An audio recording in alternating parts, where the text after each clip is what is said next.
Hey guys, Generalkidd here. And I know you guys have been probably waiting for this for a while, but today we're going to be showing you guys 10 things you probably never noticed about Halo 1, or Combat Evolved. So the first thing is, or rather for number 10, is what I call Halo on Pillar Bottom. Because I don't really have any better way to describe it, so it's better if I just show you. So let's start off by getting the pistol here, because that's the easiest way to see it. So just walk over here, get a pistol, and let's walk back. And no, we're not going to kill Captain Keyes for this. We're just going to zoom in on the screen here. As you can see on the screen here, it says the trajectory is called Halo. But it's there in classic mode too. But however, this is a mistake because they don't know that the ring is called Halo yet. And actually we do kill Captain Keyes. But yeah, there's no way they know what Halo is yet until like a later part of the mission when Keyes is captured. Now, number 9 is the secret cut dialogue on the mission 343 Guilty Spark.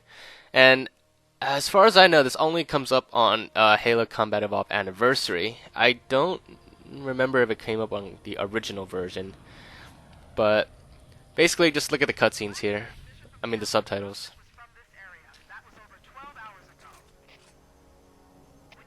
So basically, you hear like that bit, and then there's like a second part of that sentence that Fohammer never says. And she also wishes you good luck, but you don't actually hear that either. So that's all basically cut dialogue. Now for number 8 is this one. I think a lot of you might have seen it before, but at the same time, I've met a lot of people who haven't seen it before. Nor do they know the differences between the this announcement board here on the anniversary and classic mode. So here, this is in classic mode. You know, you got a few ads posted. You know, lost scooter, or scooter for sale, lost cat, and some other random stuff. A little poster here. You know, nothing too exciting. But in anniversary mode, they actually add a lot. They added like a little Halo 4 teaser here with a little troll face in the bottom left. Some musical thing, a missing goose, a lost cat, which appears to be a Tasmanian devil, I think. Basically, it's not a friendly cat, and looks pretty horrific. So they actually took that little lost cat thing all the way. But yeah, and the rest here is pretty much the same as the original. Nothing else too exceptional or exciting. But yeah, so that's basically some interesting things on the board here that you might not have noticed.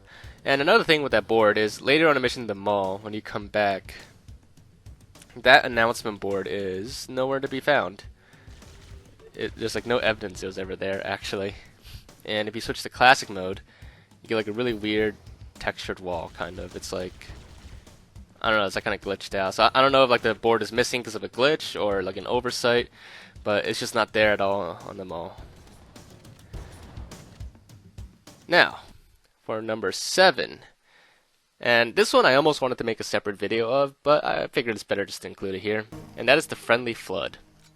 So you might have noticed on the mission 343 Guilty Spark, near the beginning, there's a flood that kind of stalks you off in the distance, and I'll show you that in a second. But also pay close attention to my score in the bottom right to show that nothing is happening to it.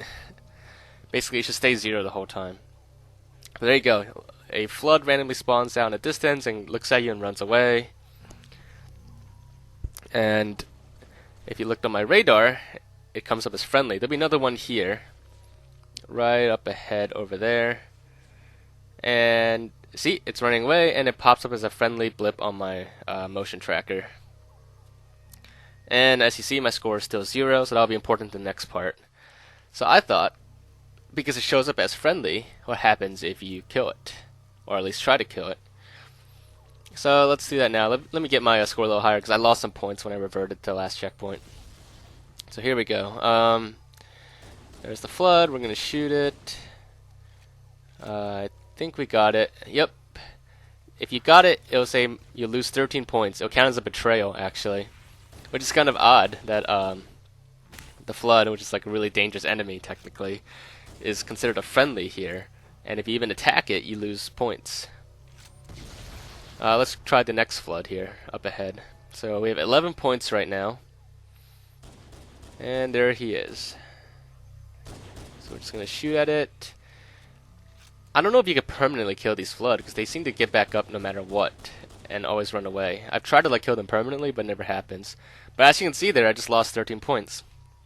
So it's more like you injure the Flood, and it runs away, it despawns, and when it despawns, that's when you lose the points. Now, for number 6, the Sentinel glass screen.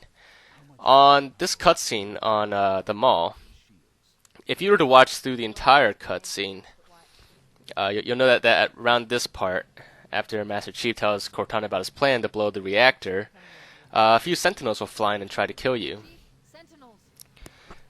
Now, once they shoot at you, if you look closely, they will break the glass screen in front of you and leave you totally exposed once the mission continues. See, no glass screen right now. Basically totally exposed. However, if you were to go back to the cutscene, and instead of watching through the entire cutscene, or actually instead of watching up to that part, if you were to just skip the cutscene before the glass gets broken, the glass is still there. And you get a nice little indestructible barrier. No matter how many times the Sentinels shoot at it, the glass will never break like it does in a cutscene.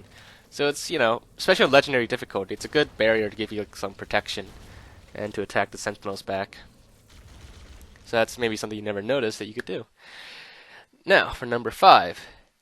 This one is actually kind of a revisit in and of itself, but it's a secret Warthog on the Maw. So, when you get close to getting Fellhammer, it's actually right before you go to that platform where she's supposed to come to pick you up, but then she gets attacked by Banshees. There will be a little secret Warthog right around there, which we're heading to right now.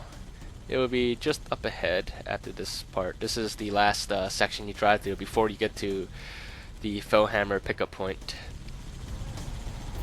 So, this is basically a revisit of the original video that I uploaded like a long time ago. So here, when you make this jump, just basically get out of the Warthog and look behind you, and there'll be another Warthog just sitting right here.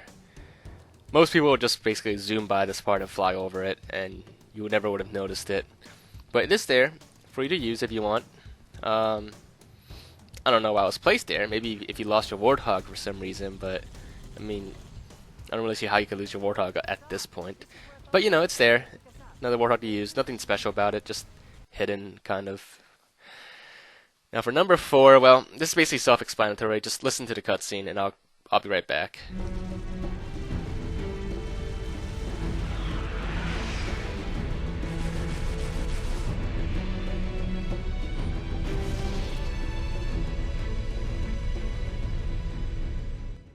So as you can hear, the Banshee, as it flew out, made a Pelican sound instead of the usual Banshee sound. I don't know, maybe they just ran out of sound effects for Halo Anniversary, but it's there. It's not there in the original mode, though. Only in the Anniversary, so it's kind of strange, and I kind of just noticed that recently. Now, since we're on the topic of Banshees, for number 3, that is the Banshee Eject feature. And I used to think that the Banshee ejected if you flew too high, but actually it doesn't. What causes you to be ejected, if you never noticed, is if your Banshee's pointed too far straight up and it's not flying anymore, like it hits like a barrier or like a rock, while it's pointed like directly, perfectly straight up, then it'll eject you. So there you go. You actually can flip out of a Banshee in midair. This only happens in Halo 1 though. There's no other Halo game where you can actually flip out of a Banshee by flying it like too straight up, or basically hitting like another wall or something. Now for number 2, on the mission 343 Guilty Spark, when Master Chief finds a dead Jenkins. Actually no, I don't think that's a dead Jenkins. I don't remember. I'm getting this mixed up with the Halo books, because I know Jenkins kind of survives in the Halo books. But he finds a dead Marine. We'll just leave it at that.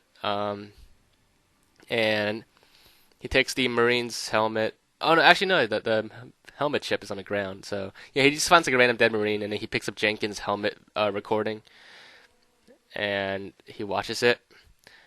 And you want to pay attention to the timestamp on the video in Jenkins' helmet. So let's get to that now in the cutscene.